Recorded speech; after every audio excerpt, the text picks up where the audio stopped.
আমাদের মতো মানুষদেরকে গিনিপিগ নামে ডাকা হয়, আমাদেরকে ব্লাডি সিটিজেন নামে ডাকা হয়। আমাদের সেটা জবাব দেওয়ার সময় আমাদের এই রক্তের উপরে দাঁড় করায় আমাদের এই বাংলাদেশটাকে আর কোন বর্জুয়াদেরকে আমরা তুলে দিব না। আমাদের এই বয়সে আমরা মায়ের কাছে, বাবার কাছে একটা নিরাপদ জীবন আমরা চেয়েছিলাম, কিন্তু আমাদেরকে এখন রাজপথে কোর্টের বারান্দায় আমাদের মৃত্যু পরোয়ানা মাথায় নিয়ে আমাদের চলতে হবে। আমরা ঘর থেকে বের হইলে আমরা জানি না আবার নিরাপদে ফিরবো কিনা। আমরা জানি না যে আমাদের জীবন নিয়ে আর বাসায় ফিরবো কিনা। সন্তান জানে না তার বাবা আর কোনোদিন ফিরবে কিনা। আর দিবের সন্তান কোনোদিন হারিবাইকে আর ফিরে পাবে না। আমাদের কোন ধরনের কর্মের প্রতি আমাদের যদি কোনো অলসতা থাকে, আপনাদের মাথায় রাখতে হবে গত 17 বছর যারা গুম হয়েছে, যারা খুন হয়েছে, যারা জেলে গিয়েছে আর কোনোদিন ফিরে আসে নাই, তাদের রক্তেরকে আপনারা অপমান করবেন।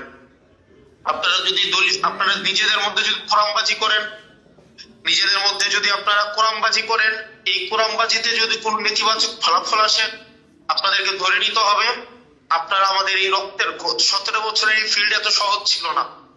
2009 সালের পিলখানার হত্যাকাণ্ড, 2014 সালে যেভাবে ভোট রিগড করা হয়েছে, 2013 সালে শাপলা চত্বরে যেভাবে মানুষকে নির্মম ভাবে গণহত্যার শিকার করা হয়েছে, প্রত্যেকটা নৈতিক আন্দোলনে যেভাবে দমন পীড়ন চালানো হয়েছে, এই রক্তের মধ্য দিয়ে আজকের এই জায়গায় এসে আমরা দাঁড়িয়েছি।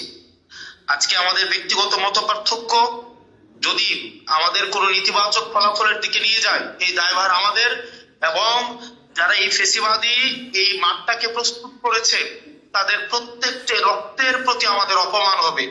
আমি আপনাদেরকে অনুরোধ করব, আপনারা নিজেদের মধ্যে ছোট ছোট মত পার্থক্য ভুলে গিয়ে আমরা একটা বৃহত্তর স্বার্থে আমরা দেবিদ্বারটাকে আমরা আর কখনো একটা মানি মেশিন হইতে দিব না। আমরা খেটে খাওয়া মানুষের সন্তান। আমরা এখানে যারা আছি কেউ হচ্ছে এখানে উচ্চ বংশের কেউই না, আমরা সবাই এখানে সমপর্যায়ের মানুষ, সমচিন্তার মানুষ। আমরা একটা জায়গায় সবাই একমত যে আমরা দেবিদ্বারটাকে আর কখনোই জালিমের হাতে আমরা তুলে দিতে পারি না।